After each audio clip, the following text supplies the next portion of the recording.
I'm going to go ahead and call our agenda session to order. I know that Tiffany will be here shortly, and Miss Black will not be here at all tonight, for family emergency. She does plan to join, right? The main board meeting, right? And I hadn't heard from Mr. Wingate, but I understand there's a serious accident up the street here, so. Yes, From Bonnie Oaks is his closed. direction, so I'm sure he'll trickle on in, but let's go ahead and get our agenda session started. So we'll begin with delegation. So. All right, so thank you for your interest in addressing the Hamilton County Board of Education. During your presentation, please address the board as a whole, not as individual board members or administrators. Also, please do not present complaints or concerns that you have about individual employees of the school system. If you wish to voice those complaints and concerns, you should contact the central office and ask for a meeting with the superintendent, since the superintendent is responsible for the individual employees. Please limit your remarks to 5 minutes. We will have a timer going over here. I will tell you when you have 1 minute left. I'll knock on the table. And you may begin when you're ready. And our first speaker will be Claire Donahue. Are you here, Claire? All right, we'll try to work her in possibly later. Tara Baldwin. No Tara Baldwin. All right. Tanya Dodd. Welcome, Miss Dodd.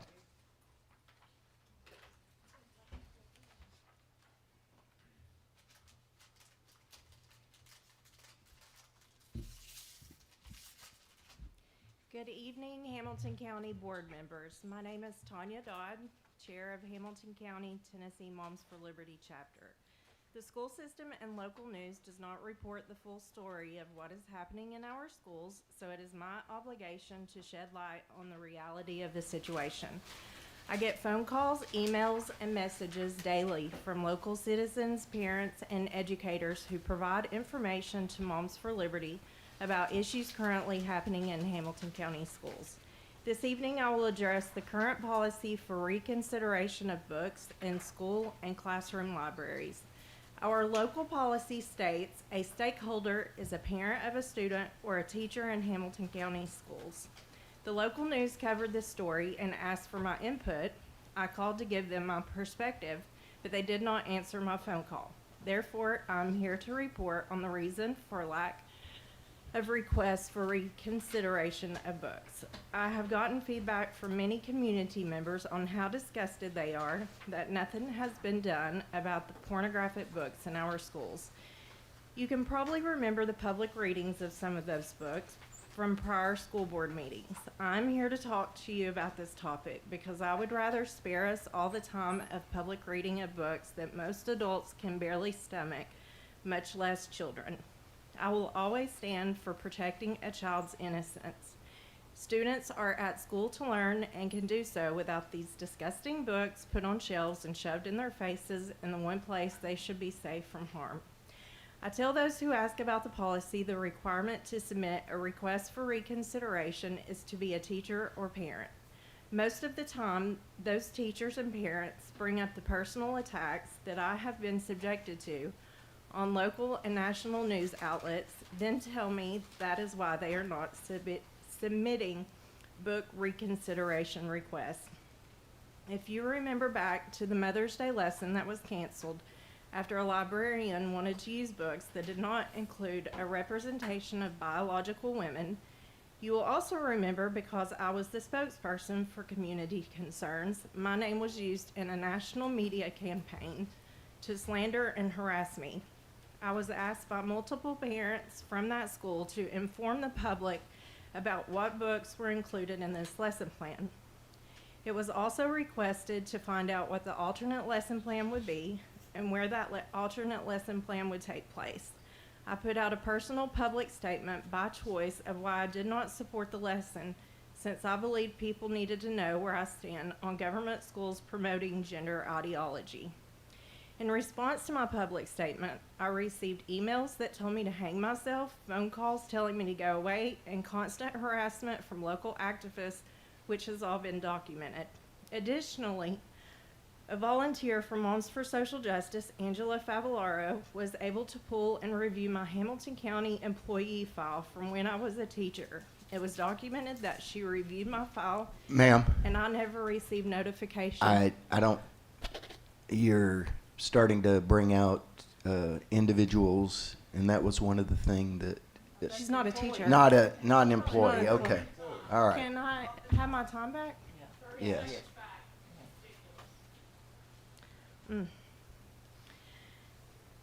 Was able to pull and review my Hamilton County employee file from when I was a teacher. It was documented that she reviewed my file and I never received notification. She viewed the file right after this Mother's Day lesson was canceled. Some information she retrieved from my file was embellished and used to publicly slander me on social media platforms. Some of my open records requests have not been responded to for many months, so I wonder how this person got in to see my file in such a short amount of time. Knowing that these types of activists exist in our community who will go to great lengths to slander people, do you think parents and teachers are going to be willing to endure that kind of harassment? As a former teacher, I understand why a teacher would be terrified of the harassment they are going to receive from administration, central office staff, and local activists in our community if they were to ask for reconsideration of a book in their school. They would be attacked, doxxed, and ostracized. The definition of a stakeholder is a person with an interest or concern in something. Taxpayers are stakeholders in the school system.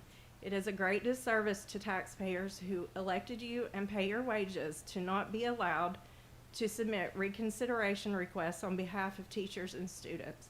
If you do not amend this policy and allow citizens to speak on behalf of students and teachers, you will continue to see teachers resign and parents pull their children out of Hamilton County schools, as many have already. Thank you for your time. Thank you very much. Tanya, you stand strong, wear it as a badge of honor, and my mother used to always tell me, consider the source, so don't worry about it. And we have Rebecca Day.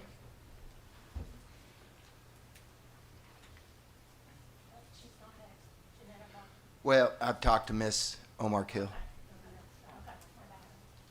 Hey, everybody. My name is Rebecca Day. Thank you for letting me come up here and speak today. This won't take 5 minutes, but I just wanted to address policy number 6.5, which is on the agenda. It's special education students.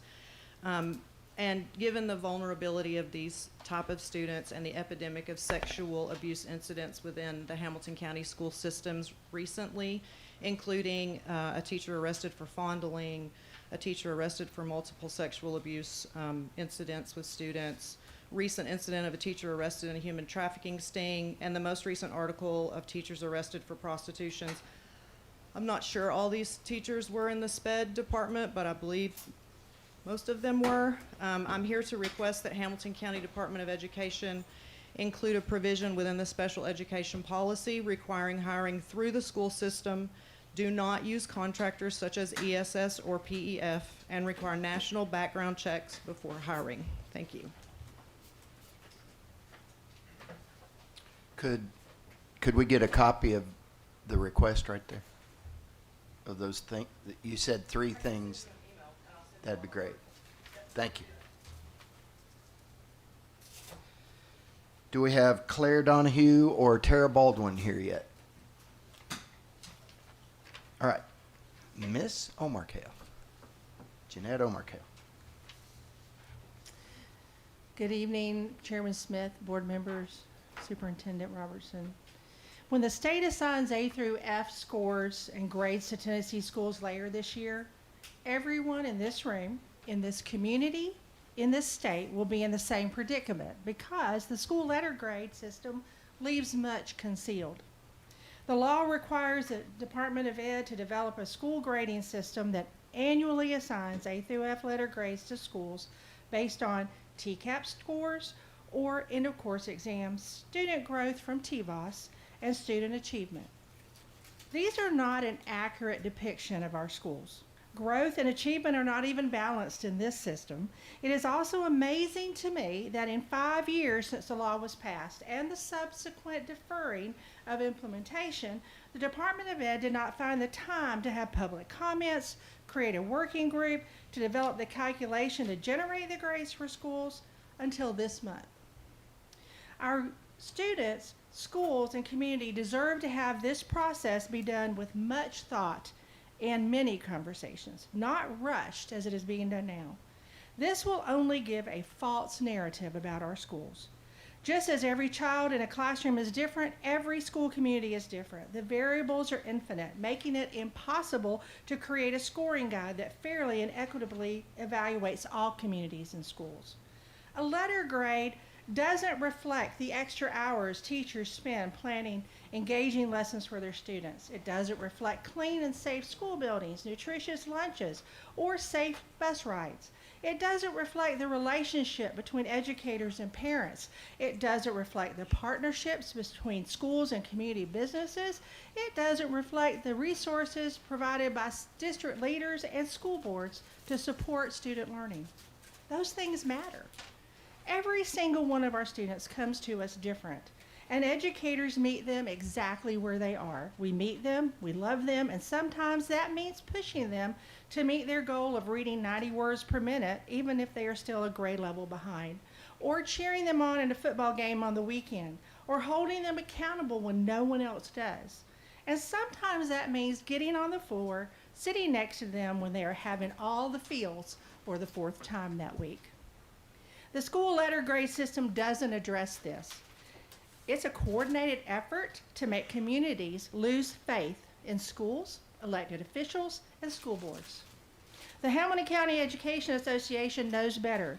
If you want the whole story, talk to educators in your student schools. You know better because you are doing that. You are talking to the staff and educators here. We know our students and communities better than anyone else.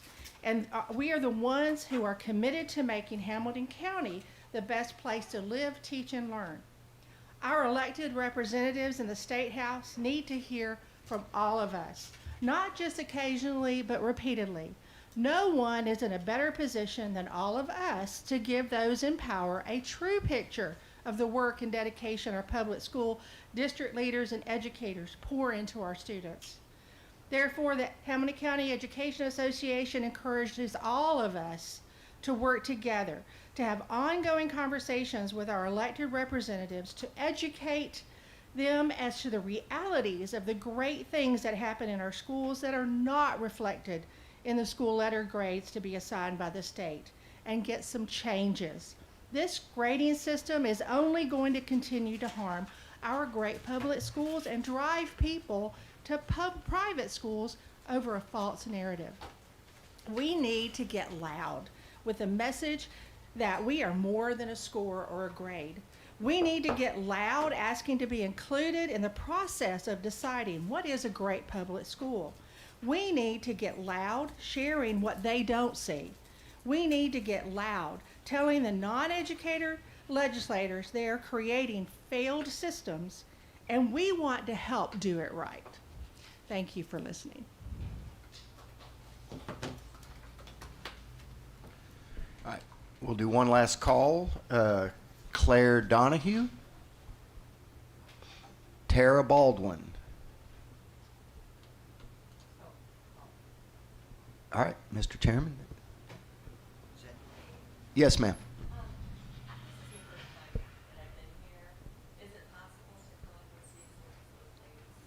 No, I'm sorry.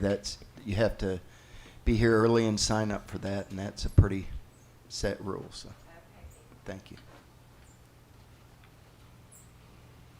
Okay, let's move on down to presentations. So, Ms. Shannon, are you you all set there, young lady? I think I can be, yes. So we don't have a presentation on the screen today, but what you do have in front of you is actually what we wanted to get in front of you is this Tisa accountability report. This will be a voting item today, but we wanted to give you a chance to look at it because we were in the middle of public comment for this while we were putting this out. And so the TISA accountability report that I have in front of you, just a quick overview here, is a new piece to a law. It's TCA 49.3.112, where the state is actually asking us to say how our budget aligns to our goals. Lucky for Hamilton County, we do that process. We do the priority-based budgeting where we look at our goals each year, so this was a very easy thing for us to complete. One of the things you do notice is they asked for a very specific third grade ELA goal. And there's pieces there where they wanted us to close that gap between where we are now and 70% by 15% of the gap over 3 years, and then figure out a way to get to 70 for the remaining 2. So there's goals that reflect exactly what they're looking for there as well. And then it talks about in year 1, what are the things we put in the budget this year that support those goals that we have in place. And then for future years, we kind of put our Opportunity 23 strategies, and each year we'll update the specific bullets of what we're putting into our budget. So this is a report. About 3 weeks ago, TDOE said the boards have to approve it, and so we were able to get it on the agenda for you to take a look at. But if you need any time here today, I'm happy to kind of go through it with you or answer any questions that you may have before it comes to voting. Can I just add on to what Shannon said and just point out and reemphasize that if you look at the far right-hand column where it talks about how we're going to do this, it continually references the FY24 budget, which you approved, and also Opportunity 2030, and the strategies are in that, which we went through last year. So there's really nothing new in this. It's just a new requirement of the law and TISA reporting. So shouldn't be any new information for you. And I have a question, Shannon. So TISA is also our funding process. It is, and I had time to look at it a little bit today, but I don't see, is there restrictions that if we don't meet certain goals by year 5, they're going to withhold certain amount of funds? There's nothing like that in the law that I've All right. seen. There is a TISA review committee that this will go in front of if we don't meet our targets, and so then that review committee may come with recommendations for the school system. But yeah, that's kind of, they haven't said anything set in stone of if they would pull funding or anything Okay. like that. I know at one time there was talk of it, but I didn't see anything attached, so, okay. Yeah. Great question. I know this is added to our agenda, and we have to Yes. approve it as a board. Where on our agenda was it added to, under consent or Board matters. board matters? Okay, Yep, we have to show minutes of an actual vote for approval, so it's right there. okay. I see it now, thank you. Anybody have any questions for Ms. Shannon? Okay, Shortest presentation y'all get all year, I think. thank you. Quick, somebody ask another question. Committee chairs. Committee chair updates. Facilities, any updates for us? Yeah, I was gonna say, there's still meetings going on. So there's a meeting coming up, I think, the Howard meeting, Friday Daisy meeting, and then we'll Thrasher. and to be determined for the other one, right, for Thrasher, and then we'll come back and meet, excuse me, we'll come back and meet as a team. It is, the desire, if you've been to any of the meetings, it is the desire of, the timeline that we meet in November, for a series of meetings, then meet again in December. Well, no, meet in November for a series of meetings, take December to process, and then in January, bring a recommendation to the board. That is the timeline that is provided in the presentation that we're giving, at the initial start of each community meeting. So that is the projected plan. Did I miss anything else? No, I don't think I missed. I think if we could start maybe working on some, because November, early December, busy for everybody, that if we can start looking at some possible dates for facilities committee meeting, that would be helpful. Any Our other- next meeting's Tuesday? At Saudi Daisy, correct? So, Ms. Jones, you'll look at the calendar and set the next date for, And November 6th, we will have a meeting for Thrasher Elementary and Signal Mountain. any other committee chair updates? I had a great time and getting to advocate for our schools in DC, and I know I sent you guys a report on it, so if anybody has any follow-up questions, I'm all ears anytime. Policy? I know we met, obviously, last week, so we'll meet again next month. Well, we may not meet for next month's, depends. We had a quick turnaround before our meeting in November. So next policy committee meeting probably will be December. Mr. Perez, finance? Nothing, yeah, we'll probably start that soon. Sooner than you think. That's right. And I have something before we go to the discussion. Okay, go ahead, go ahead. All right, so this is for HR and also Dr. Robertson. I've received numerous emails and phone calls from District 9 teachers, and something that I would encourage, and I've tried to explain to them that when we negotiate insurance for our employees' benefits, those insurance comes out on a January through December 12-month schedule, when contracts for employees come out July to June. There was a lot of concern that we gave a 5% raise, but then failed to tell them that the insurance that we were going to go with pretty much took away that. And I guess what I said that I would do as a board member was share to you that if we can get a timeline of that, and if we know that, you know, we're going to be giving a raise or taking away funding, you know, to pay for other things, that we do it in a little more timely manner. It was so numerous concerns by teachers that, yay, we got a raise, and then 2 months later, oh, we're paying out more for our insurance, so we didn't get a raise, we're making less. Well, so a couple things. Yeah, we definitely will think about communication timeframe. One clarification is it's not taking, I know it cuts into the paycheck, it's not taking the entire 5% raise from anyone. And what we did is during collaborative conferencing, and was just confirming with Ms. Erin Markell, we spoke about this in collaborative conferencing, that there would need to be some changes to benefits, and what we need to do from there, I guess, is what I'm hearing you saying, is communicate at a broader level and not just through newsletters and things like that. Right. Thank you. The other thing, and I sent you an email and appreciate you contact this, but I'm talking to the school board now. I've put into a step of the procedures it takes to terminate a contract with our custodial services, SSC. But before we do that, what I'd like to do, if it's all right with the school board, either send out a blanket email to principals through the county thing and compile all the complaints. I spent my Tuesday and Wednesday, if you didn't know, this is Principal Appreciation Month. So if you haven't done anything for your principals in your district, do so.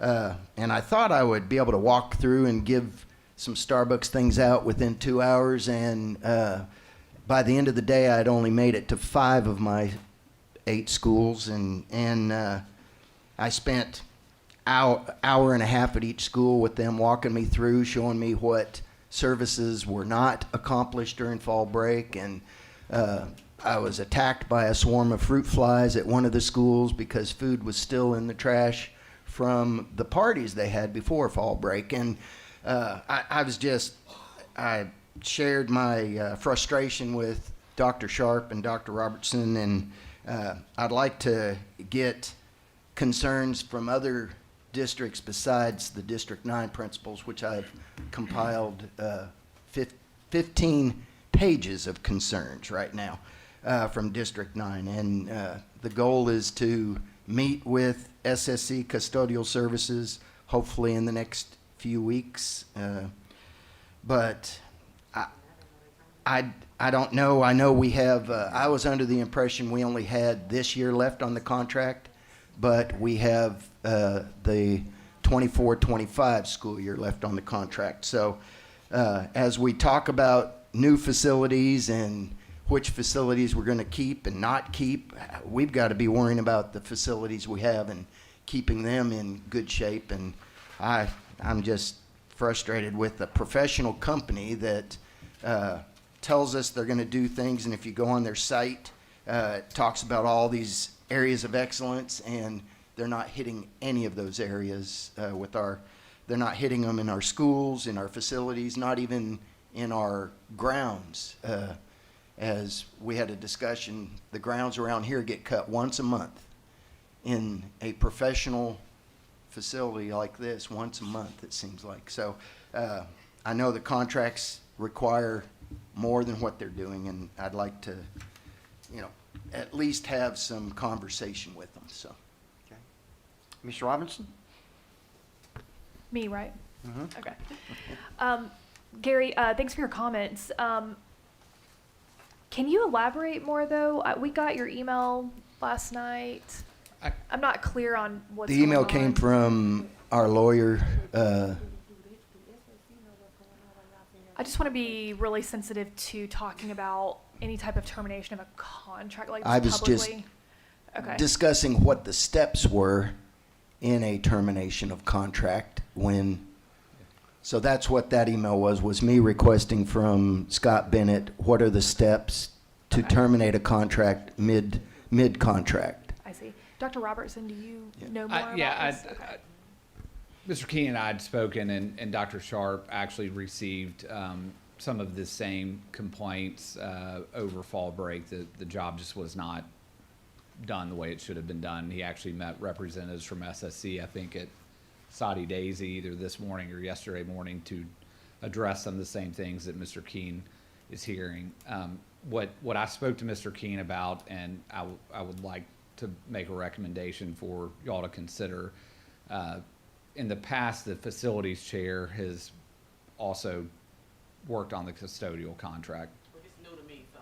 Well, I know, but we haven't had an issue. We haven't had an issue. But like your hands are a little bit full right now with the facilities. So I think it would be helpful if I mean, he's the vice chair anyway. But if Mr. Keen could be our point of contact to go through with SSC. I forwarded his email to the vice president earlier today, just letting them know that it's not just coming from Dr. Sharp, but it's coming from other places. So I would expect a reply here pretty soon. And if we could just use Mr. Keen as our go-to for custodial, we can get some of the information that Mr. Keen is suggesting we get and then bring a report back to the full board. Is the board okay with that? No? Okay. I'm confused. So like, I'm trying to figure out I don't care that he takes over the responsibility. He can take over the whole facilities committee, for as far as I'm concerned. But my bigger issue is that if it was supposed to be something that the facilities committee chair was aware of, this morning when I read my emails, the first I heard of it, and now we're sitting here discussing a process of going towards a termination, which to me, I just don't feel like it's good business practice without having conversations with the people that you could possibly be terminating a contract. I agree. So that's why with I want him to handle it, because it looked a little dirty to me. So well, that's what I I agree with you, and that's what I said to Mr. Keen. I don't think we're at a place of like talking about termination of contract. I think we're at a place of an intervention. And what I meant is, like, if you remember when we went through this RFP a couple I'm okay of with that piece. I'm just saying, I don't know if I'm ready to I would like to know, when you talk about terminating someone's contract. I don't think we're there. I don't think we're there. We're not. When you talk about considering it, I'd like to know what that looks like versus just one district. Like, I like to know what that looks like, because when you, even in thinking of terminating a contract, that's people's job. I mean, that's a whole lot. And that's why I'm. Considering what we went through the first time to even get somebody to want to come clean our schools, we need to know, like, it's bigger than just. I mean, and granted, I think that Mr. Keen asked for clarification from Scott of what the contract said. I don't think that Mr. Keen, I'm putting words in your mouth, thought that Mr. Bennett was going to forward an email to the entire board. He was asking a question of what the contract says. We're not That's talking correct. about. I wasn't even sure if we could terminate a contract mid-contract thing. I just know that, so I'm going to refer to Dr. Sharp. We've had discussions. SSC was held accountable back at the end of last year, said they'd do better, fired some people, hired some new ones. End of August, things weren't doing well. Person either quit or was fired because of what they needed but couldn't get. SSC hired another gentleman at the end of August, and when did he just quit, Dr. Sharp? Okay, Jeff Glover, when did he quit? I would not make comments on people individually. Okay. All right, I'm sorry. So my question there was, we've asked them to do certain things, and as a professional cleaning service, and most of you met with them last year at our state convention. Rhonda, I don't think, was there. Joe wasn't there. The rest of us were there in a meeting. And they asked us to also, besides cleaning service, to let them be the provider for their food service, So there have been steps along the way where we've either been patient or been tolerant of some shortcomings. And it's at the point now that I've got principals that are emptying trash cans during lunchtime when they should either be doing observations of teachers or working with students. I've got teachers taking their trash out, when they come back from fall break, because I'm going to stop. I'm just rambling. But anyway, I was curious what the process was to initiate that. So that was what I was doing with Mr. Bennett, was asking him legal questions so that I was more informed. And I felt like, because I talked to him, I needed to also talk to Dr. Robertson. I didn't realize that it was going to go to all of you. So normally, this conversation would come through our facilities chair, which is Ms. Jones. And make sure that I'm clear. What I meant, my last reference for this when we went through the RFP, the point of contact then was the facilities chair. Which was tough. I was unprepared for this conversation. I didn't know that we were going to have that Okay, right I got now. And my point earlier was forwarding his email was to set up a meeting. And what he and I talked about is, I think it would be helpful to have a point of contact. The custodial contract is, I believe, our second largest contract that we have. And I think it may be helpful because we've struggled with this now at least since 2020, since I was in operations. Actually goes back longer than that, but my experience has been since 2020 with it. I'm recommending, I think you need a separate board member that just is a contact for custodial, because it is a big issue and one that we have not gotten right for a number of years. I also want to publicly say, we are not talking about terminating a contract right now. Like, that's not where we are. There are big concerns that we need to get in front of and address, and we need to put a little bit more pressure on SSC. But, I think this is something that we just need to work on. So again, just for my own clarification, normally that would be handled In the by our past. facilities Yep. chair. Sound like a ghoster here.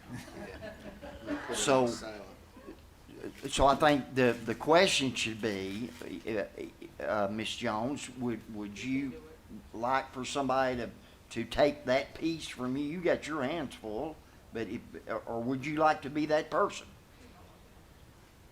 He can do it. Okay, you're okay with that? Okay.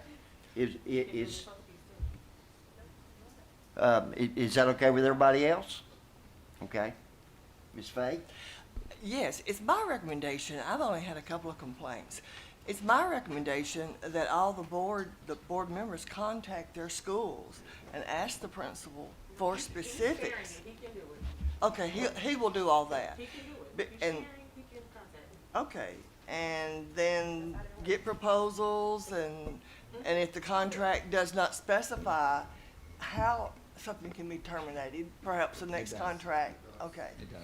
And then notify, after the information, notify the current supplier and see what their remarks are. But to be clear, I mean, Dr. Robertson just said, we're not talking about terminating anything.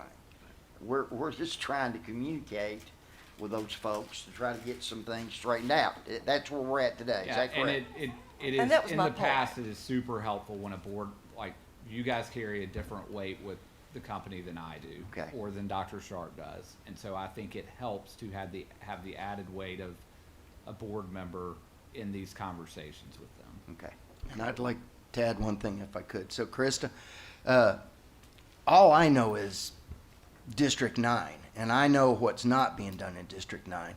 So my concern is if it's not being done in District 9, where else is it not being, met? So I'd like to get input from the other districts, but I didn't want to, either you guys could do that and get them to me, or I can send out a blanket email and ask them to email those things. But I think we need to see from all the districts if there are complaints, not, or what the complaints are.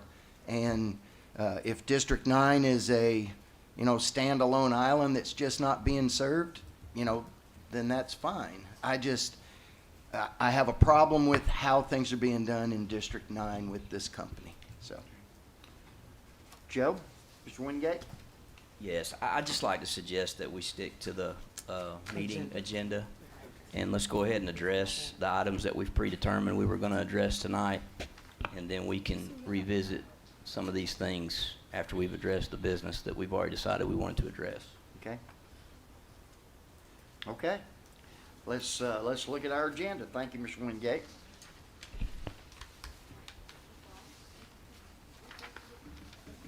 So, the agenda in front of you, we've got Dr. Freeman, I think, is going to be sitting in for Dr. Stewart. Is not here. Is that correct? That's a note that I have on our National Merit Scholarships, of course, your community superintendents. Anything there that, and then on our consent agenda, does anything jump out there that anybody wants to speak to? Joe, I have my light on. Okay, I'm sorry, That's Ms. okay. Thurman. That's all right. I want the field trip, that's 7C, 1C, the field trip to, let me get my little paper here. Oh, it's here. Hold on just a second. Here it is. Okay, the 8th through 11th grade students will travel to the UK, France, Germany, and Austria June the 2nd through the 14th to take part in the D-Day 80th anniversary tour. Here's another one of these out of the country. And of all the times it is not a good idea, in my opinion, to take a group of students, especially Americans, out of the country is now. I think this is a very poor idea. If these people want to go to the D-Day celebration, fine. I have a lot of questions about this. It said there's 18 students in 8th through 11th grade. Well, how were these students chosen? Is it just a group of parents getting together and wanting their kids to go? That's fine. They can go on their own. But I certainly do not think, especially given the climate right now in the world, that this is not a good idea. I saw the other day that there was a airport in France that was shut down because of terrorist concerns. These are just things we need to think about. I just don't think it's a good idea for us to sanction this. If they want to go, they can go on their own. It's when school's not even in session here again, so. Which I will be school voting was against that? It was CCA. CCA.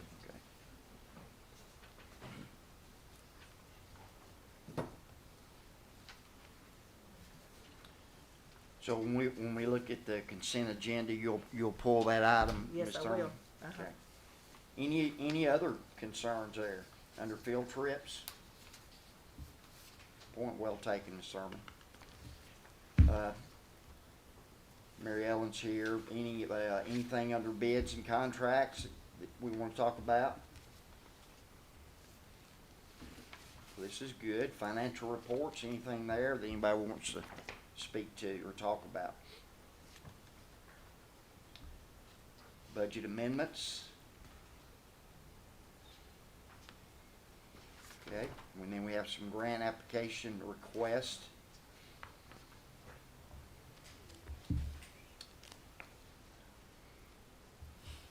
Okay, and then I think Dr. Sharp may have a report for us. Is that what that is, Dr. Sharp? It's a, I can, it's not necessarily a report, but just asking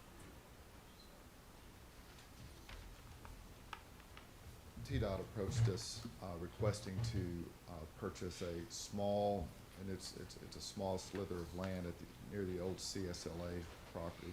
They're doing some improvements to East Brainerd Road. They need that piece of land they're working on a bridge over there with sidewalks and drainage. It ends up being about 300 square feet of land. And they've offered us to purchase that from us, and we're asking you to approve that tonight. Okay. So it effectively, it's not going to affect our property at all. Won't even notice. Okay. And then Justin Witt, is Justin gonna have some things for us? Is he here? What Justin's got on there is just the annual approval of architects that we utilize on small projects. So it's not anything new. It's what we do every year with them. So it's just requesting approval of those. She is. So we won't let her come in. Okay, we'll go back to that. Okay. And then we have some board policies, some final reads there. Any of these final reads we want to talk about before we'll be voting on these tonight? Is there anything there that anyone wants to discuss now?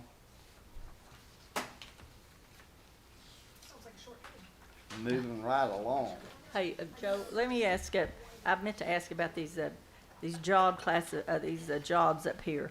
Are those just, why are we getting these aren't new positions, correct? They're just positions that are vacant? Why are we getting notice of that? Has there been a change in pay or something? We made an agreement, or we've been consistent in bringing you back any changes in job descriptions. So these are changes in job descriptions. Most of them are dealing with our family and community engagement team. Those are ones that are vacant. And so with these positions vacant, they basically reorganized, and so they're new job descriptions. They're not new jobs. It's not increasing pay. It's just a different job description. Okay, all right, that's not even that, thank you. I just wanted to make a note that for those just looking on here, Jill just joined us. It looks like on here. Okay, welcome, Jill. Okay, any other policies that anybody has anything on? I think we're kind of past that, but I just want to make sure that. So now you said final read, but we have a list of first reads. We do have a list of first reads, right? So, That's on down just a little bit, Okay. okay? Anything else that Zach can help us with, Dr. Brown? And again, those are just, some changes in job descriptions, not new positions, so doesn't affect our budgeting in any way. OCSLA, TDOT easement is what we just talked about there. Thank you, Dr. Sharp, for that. And then we have some first reads. Any first reads that we want to talk about? If you'll notice, D has been pulled, so it will not be a first read tonight. Is that the one you had in mind? Yes. Okay, that has been pulled. Any of those other first reads? And then we'll vote on the Tisa accountability report. We heard that report a little while ago. Does anybody have any questions on that? Now would be a good time to ask them. Okay. I guess I do, and I'm sorry, I actually missed that part of the agenda. I don't recall voting on this in the past. Is this the first time? Yeah, it's Okay. part of new legislation with Tisa, and what we talked about prior to you getting here, just the Cliff Notes version of it. You'll notice, like, it references our FY '24 approved budget, which you've already approved, or the board's already approved, and Opportunity 2030. We found out about 3 weeks ago that the state interprets that we have to have a vote from the board on this, and so that's why we're bringing it tonight, adding it. What Shannon pointed out, which I think is a kind of a shout out to the board over the past few years, is because we do priority-based budgeting, this report was pretty simple for us to fill out. Okay, good. Since we do have just a few minutes, and we certainly wouldn't want to make this a regular practice, but I do know that Miss Donahue, is that correct? Yes. Are you in the room now? We're going to invite you to come back if you're ready. So going back to our delegation time, she got held up in traffic, and Miss Donahue, you come on up.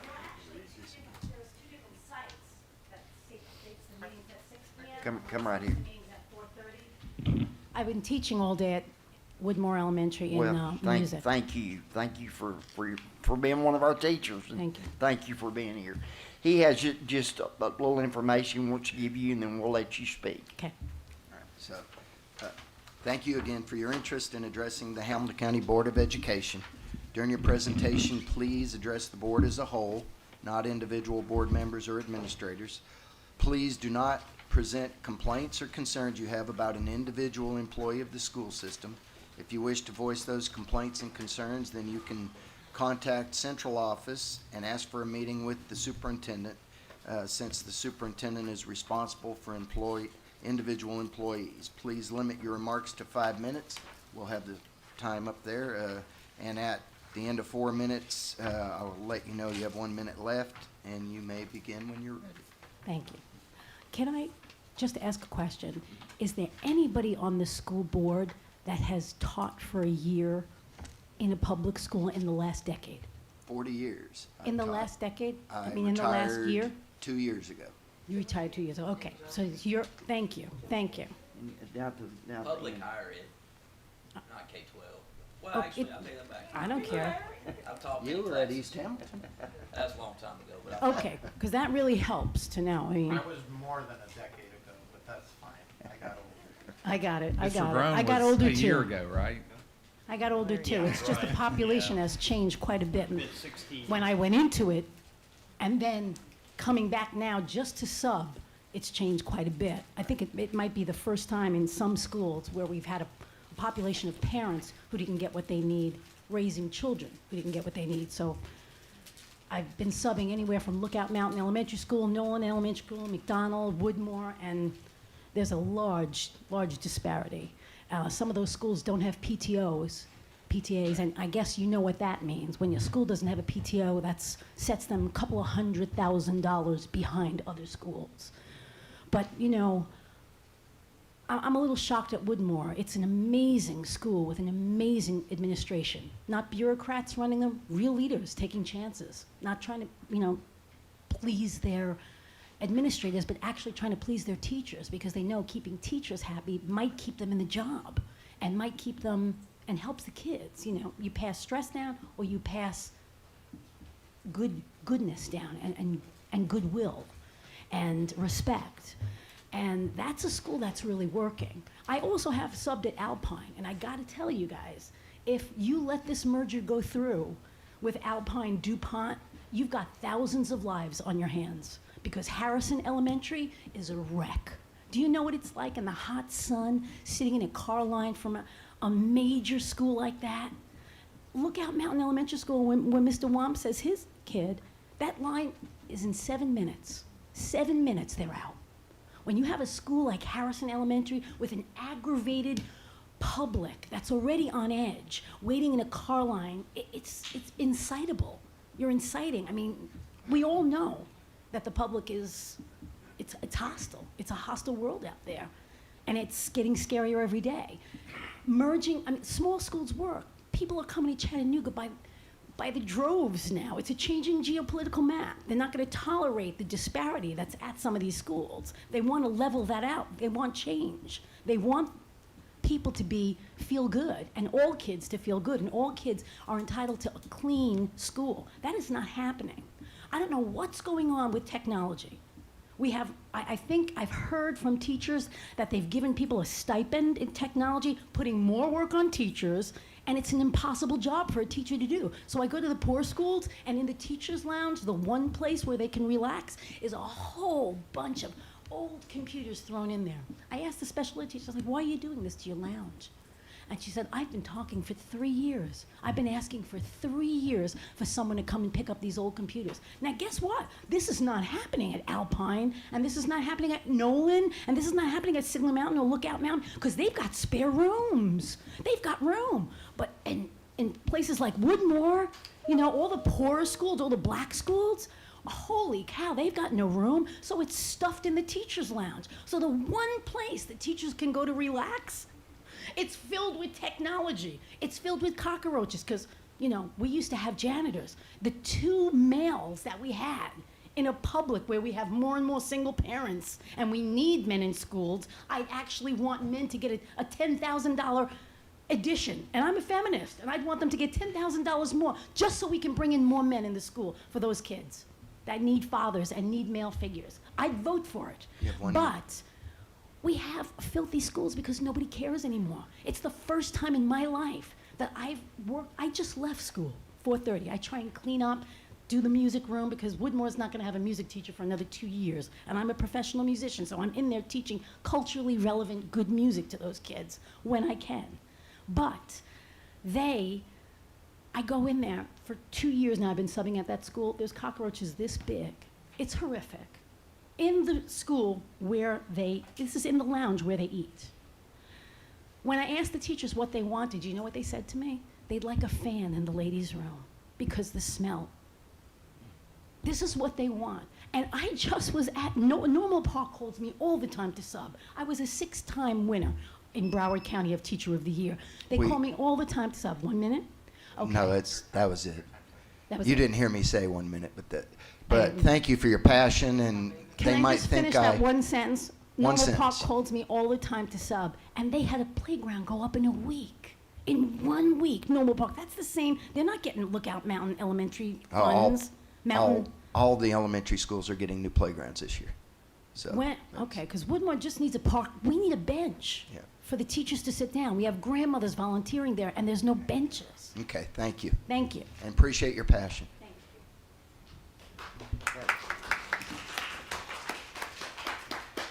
Okay, so, anything else before we adjourn our agenda session? Hearing, not anything? Well, I will ask the, Dr. Robertson to look into that, to the account of that. Thank you. Okay. So we'll adjourn our agenda session, be back at 6 p.m. So we have a few minutes. We can call Uber Eats. All right.